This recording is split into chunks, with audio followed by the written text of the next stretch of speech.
నమస్తే Devi, welcome to story board. Iran పై America Israel బాంబుల వర్షం కురిపిస్తున్నాయి. ఇరాన్ కూడా అదే స్థాయిలో తిప్పికొడుతోంది. పరస్పర బాంబు దాడులతో ఆయా దేశాలు అట్టుడుకుతున్నాయి. ఎప్పుడు ఎక్కడి నుంచి బాంబులు పడతాయో తెలియక క్షణమొక యుగంలా గడుపుతున్నారు.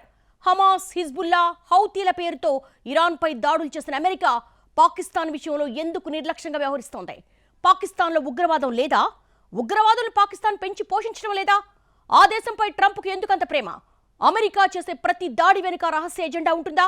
ఈ అంశాలపైనే ఇవాళ స్టోరీ బోర్డ్. ఇరాన్ పై ఇజ్రాయెల్, అమెరికా సంయుక్త దాడులు కారణాలేంటి? Iran supreme leader Ayatollah Ali Khamenei హత్యతో అగ్రరాజ్యానికి వచ్చే లాభమేంటి? ప్రజల మీద ప్రేమ, అధికార మార్పిడి కోసమే బాంబుల వర్షం కురిపిస్తోందా? యుద్ధం వెనుక అణ్వాయుధాలతో పాటు ఆర్థిక ప్రయోజనాలున్నాయా? ఇరాన్పై అమెరికా, ఇజ్రాయెల్ బాంబుల వర్షం కురిపిస్తున్నాయి. అమెరికా, ఇజ్రాయెల్ దళాలు మిసైళ్లతో విరుచుకుపడుతున్నాయి. యుద్ధంతో పశ్చిమాసియాలో ఉద్రిక్తతలు నెలకొన్నాయి.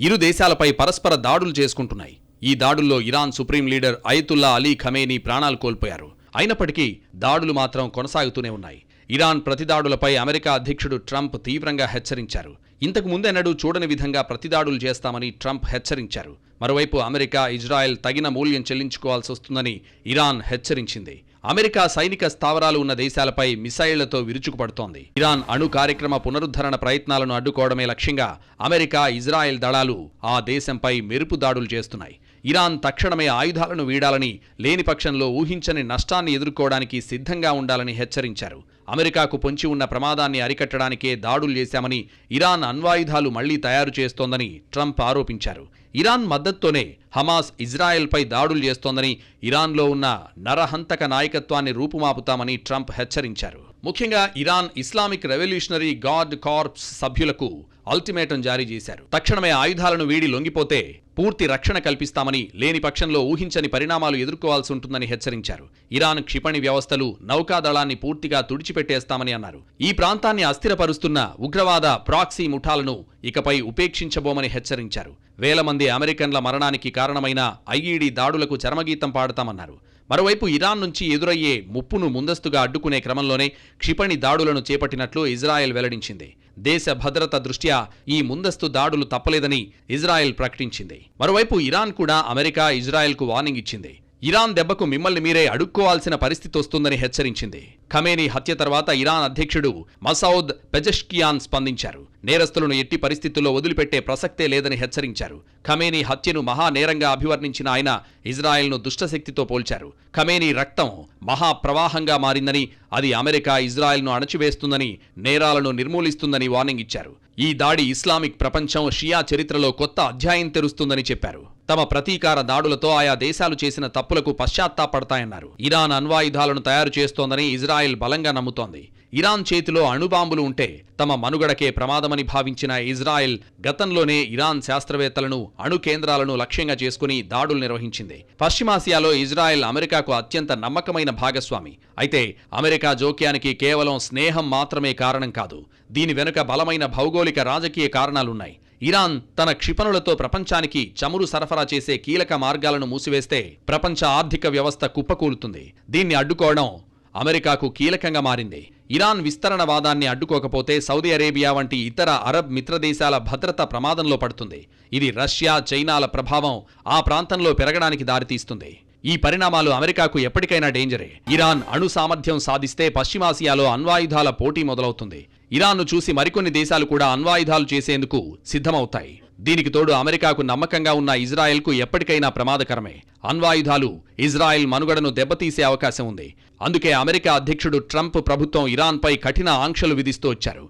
అణ్వాయుధాలపై చర్చలకు రావాలంటూ పదే పదే హెచ్చరికలు జారీ చేశారు. ఒప్పందం చేసుకోవాలని ఇరాన్ సుప్రీం లీడర్ అయతుల్లా ఖమేనీపై ఒత్తిడి తీసుకొచ్చారు. ఖమేనీ వెనక్కి తగ్గకపోవడంతో మొదట ఇజ్రాయెల్ చేత దాడి చేయించారు. టెహరాన్ ప్రతిదాడితో అప్రమత్తమైన అమెరికా నేరుగా యుద్ధంలోకి దిగింది. పైకి ప్రజాప్రభుత్వం ఏర్పాటు చేస్తామని అమెరికా చెబుతున్నా అంతర్గతంగా అనేక వ్యూహాలున్నాయి. Iran supreme leader Ayatollah Ali ఖమేనీని చంపేయడం ద్వారా పాలన మొత్తం అమెరికా చేతుల్లోకి వస్తుంది. అగ్రరాజ్యం చెప్పినట్లు నడుచుకునే వాళ్లే పాలన పగ్గాలు చేపడతారు. ఇరాన్లోని చమురు నిల్వలపై అమెరికా పట్టు సాధించే అవకాశం ఉంటుంది. దీనికి తోడు మధ్యధరా సముద్రంలోని పర్షియన్ గల్ఫ్, హిందూ మహాసముద్రంలోని గల్ఫ్ ఆఫ్ ఒమన్ మధ్య 33 కిలోమీటర్ల వెడల్పుతో హర్మూజ్ జలసంధి ఉంది. పర్షియన్ గల్ఫ్ ప్రాంతం నుంచి బహిరంగ సముద్ర జలాల్లోకి నౌకలు ఎంటర్ కావాలంటే మార్గం మధ్యనున్న హర్మూజ్ జలసంధిని దాటాల్సిందే. అందుకే ఇది ఇరాన్కు వ్యూహాత్మక ప్రాంతంగా మారింది. హర్మూజ్ జలసంధికి ఓవైపున ఇరాన్, మరోవైపున ఒమన్, యుఏఈ దేశాలున్నాయి. ప్రతిరోజు ప్రపంచవ్యాప్తంగా జరిగే ముడి చమురు సప్లైలో 20% హర్మూజ్ జలసంధి మీదుగానే వెళ్తుంటుంది.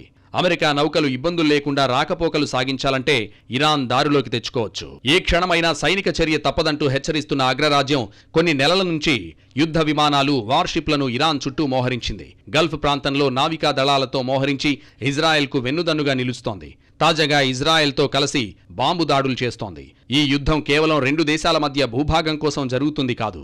ఇది సిద్ధాంతాలకు, ప్రాంతీయ ఆధిపత్యానికి, భవిష్యత్ అణు భద్రతకు మధ్య జరుగుతున్న పోరాటంగా నిపుణులు అభిప్రాయపడుతున్నారు. అమెరికా, ఇరాన్ మధ్యలోకి ఇజ్రాయెల్ ఎందుకు ఎంట్రీ ఇచ్చింది? ఇరాన్పై అమెరికా ఆరోపణలేంటి? ఉగ్రవాద సంస్థలకు ఇరాన్ బాసటగా ఉంటోందని దాడులు చేస్తోందా? ఇస్లామిక్ నేషన్స్ పై గుత్తాధిపత్యం కోసమే అమెరికా ఇరాన్పై దాడులకు తెగబడుతోందా? సున్నీలు, షియాల మధ్య గొడవలు ఎందుకొచ్చాయి? రెండో ప్రపంచ యుద్ధానికి ముందు 1979 వరకు ఇరాన్, ఇజ్రాయెల్ మధ్య సత్సంబంధాలు కొనసాగాయి. అయితే ఇరాన్లో వచ్చిన ఇస్లామిక్ విప్లవం రాజకీయ సమీకరణాలను పూర్తిగా మార్చేసింది.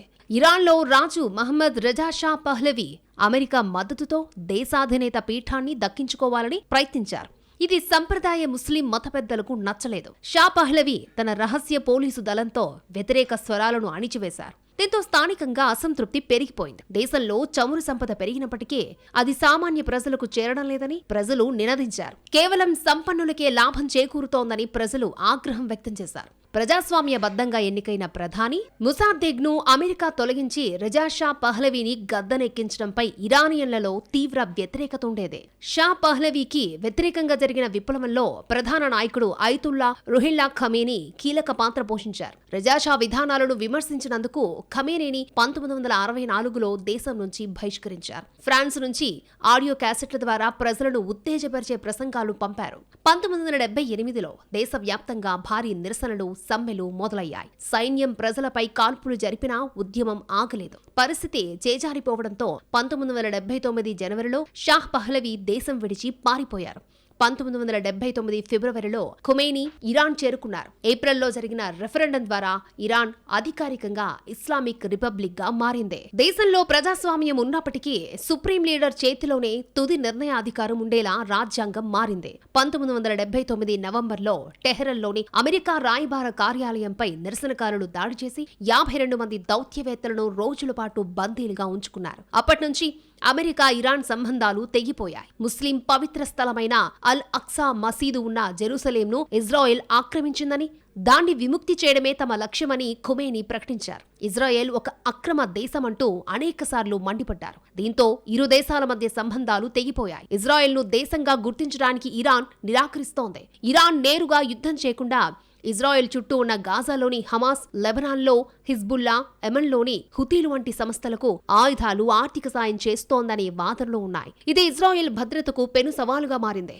అందుకే అమెరికా, ఇజ్రాయెల్ సంయుక్తంగా బాంబులతో విరుచుకుపడుతున్నాయి. ఇరాన్ సైతం యుద్ధంలో తగ్గేదిలే అన్నట్లుగా ప్రతి దాడులతో విరుచుకుపడుతోంది. ఇరాన్ ముస్లిం దేశం అయినప్పటికీ ఇతర ముస్లింల ప్రాబల్యం ఉన్న దేశాలపై దాడులు చేస్తోంది. Israel, Jordan, Kuwait, Qatar, Saudi Arabia, Bahrain, Erbil, యుఏఈలోని అమెరికా సైనిక స్థావరాలపై బాంబుల వర్షం కురిపిస్తోంది. ఈ 8 దేశాలు ఇరాన్కు చుట్టుపక్కలే ఉన్నాయి. ఈ దేశాలతో ఇరాన్కు ప్రత్యక్షంగా ఎలాంటి శత్రుత్వం లేదు. ఇవన్నీ అమెరికా సైనిక స్థావరాలు ఏర్పాటు చేసేందుకు అవకాశమిచ్చాయి. దీన్ని ఇరాన్ జీర్ణించుకోలేకపోతోంది. పైగా ఈ దేశాల్లో సున్నీల ప్రాబల్యం ఎక్కువగా ఉంది. ఇరాన్లోని షియాలకు, సున్నీలకు శతాబ్దాలుగా వైరం కొనసాగుతోంది. సున్నీ, షియా వర్గాలు ముస్లిం మతానికి చెందిన గ్రూపులే. అయితే ఒకరంటే మరొకరికి అస్సలు పడదు. 2 వర్గాలు బద్ధ శత్రువుల్లా చూసుకుంటారు. 100 ఏళ్లుగా సున్నీలు, షియాలు తాము గొప్పంటే తాము గొప్పంటూ ఆధిపత్యం ప్రదర్శిస్తూనే ఉన్నాయి. 632లో మహమ్మద్ ప్రవక్త మరణంతోనే ఈ ముస్లిం గ్రూపుల మధ్య వివాదం మొదలైందని చరిత్ర చెబుతోంది. శతాబ్దాలుగా ఈ వర్గాలకు చెందిన నాయకులు ఒకరిపై ఒకరు ప్రభావం చూపిస్తూనే ఉన్నారు. సిరియా నుంచి లెబనాన్, ఇరాక్ నుంచి పాకిస్తాన్ వరకు విభజన వాదాన్ని విస్తరించడంలో ప్రాంతీయ సంఘర్షణల పాత్రే కీలకం. కొన్ని చోట్ల సంఘాలను చీల్చాయి. ఇస్లాంలోని ఈ రెండు శాఖల మధ్య వ్యత్యాసాలే సౌదీ అరేబియా, ఇరాన్లను శత్రువులుగా మార్చేశాయని చరిత్రకారులు చెబుతున్నారు. ఇజ్రాయెల్, హమాస్ మధ్య జరుగుతున్న యుద్ధంలో మెజారిటీ ముస్లిం దేశాలు పాలస్తీనాకు మద్దతు తెలిపాయి. ప్రస్తుతం ప్రపంచ జనాభాలో 12 నుంచి 17 కోట్ల మంది షియాలు ఉన్నారని చెబుతారు. ఈ జనాభా మొత్తం ముస్లిం జనాభాలో 10%. ఇరాన్, ఇరాక్, బహ్రెయిన్, అజర్బైజాన్, యెమెన్లలో షియాలు అధికంగా ఉన్నారు. Afghanistan, India, Kuwait, Lebanon, Pakistan, Qatar, Syria, Turkiye, Saudi Arabia, United ఎమిరేట్స్లలో షియాల జనాభా ఎక్కువగా ఉంది. సున్నీ పాలిత దేశాల్లో షియాల ఎక్కువగా పేదలు. తమను తాము వివక్ష, అణిచివేతలకు బాధితులుగా షియాలు భావిస్తూ ఉంటారు. కొంతమంది సున్నీ మిలిటెంట్లు షియాలపై ద్వేషాన్ని కూడా బోధిస్తూ ఉంటారు. ఈ రెండింటి మధ్య విభజనే మిడిల్ ఈస్ట్ పొత్తులు, శత్రువులను నిర్ణయిస్తూ ఉంటుంది. 1979 నాటి ఇరాన్ విప్లవం ఈ ప్రాంతంలో షియా ఫండమెంటలిస్ట్ ఇస్లామిక్ ఎజెండాను ప్రారంభించింది. గల్ఫ్ దేశాల్లోని సున్నీ ప్రభుత్వాలకు ఇది సవాలుగా మారింది. విప్లవం తర్వాత ఇరాన్ చేసిన విధానంలో భాగంగా అది దేశం వెలుపలున్న షియా పార్టీలు, మిలీషియాలకు సహాయం చేయడం ప్రారంభించింది. లెబనీస్ అంతర్యుద్ధంలో ఇరాన్ మద్దతుతో హెజ్బుల్లా ఒక శక్తిగా ఎదిగింది. షియా ప్రభావాన్ని ఎదుర్కోవడానికి సున్నీ ప్రభుత్వాలు దేశం వెలుపల ఇతర ఉద్యమాలకు మద్దతునిస్తున్నాయి. డొనాల్డ్ ట్రంప్ అధ్యక్ష బాధ్యతలు చేపట్టాక అనేక దేశాలపై దాడులకు తెగబడ్డారు. డ్రగ్స్ పేరుతో వెనుజువేలా అధ్యక్షుడు మధురోను బంధించారు. అనేక దేశాలను బెదిరించారు. ఇరాన్ ఉగ్రవాదుల్ని పెంచి పోషిస్తోందన్న ట్రంప్ పాకిస్తాన్ విషయంలో మాత్రం ద్వంద్వ విధానాలు పాటిస్తున్నారు. అగ్రరాజ్యం అమెరికా ప్రపంచాన్ని తన గుప్పెట్లో పెట్టుకోవడానికి ఎన్ని రకాల కుట్రలు చెయ్యాలో అన్ని చేస్తోంది. చెప్పినట్లు వింటే సరే, లేదంటే ఎన్ని రకాలుగా ఇబ్బందులు పెట్టాలో అన్నీ అమలు చేస్తోంది. అమెరికా చేసే ప్రతి యుద్ధం వెనుక అనేక రాజకీయ, ఆర్థిక కారణాలుంటాయి. పైకి చెప్పేది ఒకటైతే అంతర్గతంగా మరొక వ్యూహం ఉంటుంది. ప్రపంచ వ్యాప్తంగా ఏ దేశాల్లో చమురు ఎక్కువగా ఉంటుందో ఆ దేశాలనే టార్గెట్ చేసుకుంది.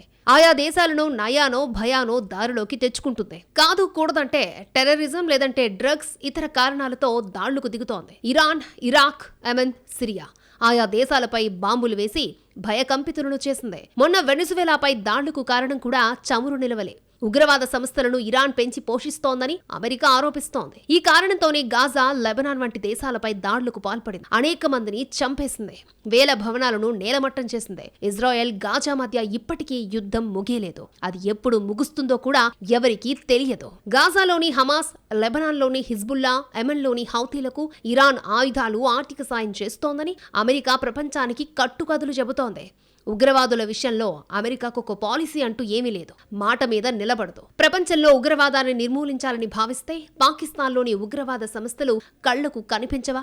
ఎందుకు ద్వంద్వ ప్రమాణాలు పాటిస్తోంది? లష్కరే తోయిబా, జైషే మహమ్మద్ వంటి సంస్థలు ఇండియా మీద దాళ్లకు తెగబడ్డాయి. అనేక మంది అమాయకులను పొట్టన పెట్టుకున్నాయి. ఇరాన్ లాగే పాకిస్తాన్ మీద అమెరికా ఎందుకు దాడులు చేయడం లేదు? పాకిస్తాన్తో అమెరికాకి ఏదైనా రహస్య ఎజెండా ఉందా? పాకిస్తాన్లోని ఉగ్రవాదులు, ఉగ్ర సంస్థల విషయంలో అమెరికా ఎందుకు చూసి చూడనట్లుగా వ్యవహరిస్తోంది అంటే అమెరికా నుంచి సమాధానం మాత్రం లేదు. అమెరికా ఏ దేశం మీద దాడి చేసినా దాని వెనుక రాజకీయ, ఆర్థిక అంశాలు ముడిపడి ఉంటాయి. ఏ దేశంతో అయినా నష్టం జరుగుతుందని తెలిసినా చమురు నిల్వలు ఉన్నా అమెరికా రెచ్చిపోతుంది. చమురు నిల్వలున్న దేశాలను కబ్జా చేయడానికి ఎంతకైనా దిగజారుతోంది. ప్రపంచంలోనే పెద్దన్నగా వ్యవహరిస్తున్న అమెరికా పాకిస్తాన్లోని ఉగ్రవాదాన్ని మాత్రం పట్టించుకోవడం లేదు. భారత్ అనేకసార్లు ఈ అంశాన్ని లేవనెత్తినా పాకిస్తాన్పై ఎలాంటి చర్యలు తీసుకోలేదు. దాయాదికి అవసరమైనప్పుడల్లా అమెరికా ఆర్థికంగా సాయం చేస్తూనే ఉంది. పాకిస్తాన్ అధ్యక్షుడు షెహబాజ్ పై ట్రంప్ ప్రశంసలు కురిపిస్తాడు. పాక్ సైన్యాధ్యక్షుడు ఆసిఫ్ మునీర్ను అమెరికాకు పిలిచి విందిస్తాడు ట్రంప్. కానీ ఉగ్రవాదం విషయంలో మాత్రం తనకేం పట్టనట్టు వ్యవహరిస్తాడు.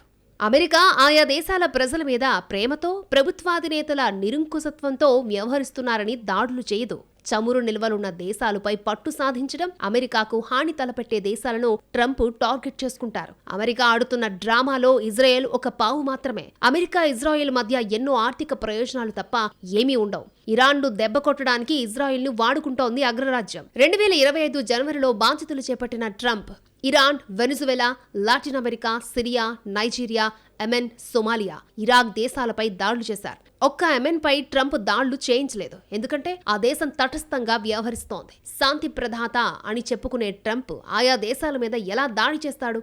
ఒకవైపు నోబెల్ శాంతి బహుమతి కావాలంటాడు. మరోవైపు అనేక కారణాలతో అనేక దేశాలపై బాంబుల వర్షం కురిపిస్తాడు. ట్రంప్ వచ్చిన తర్వాత ప్రపంచమే గందరగోళంగా మారిపోయింది. ఎప్పుడు దేశాల మధ్య యుద్ధం జరుగుతుందో అంచనా వేయలేని పరిస్థితులు నెలకొన్నాయి.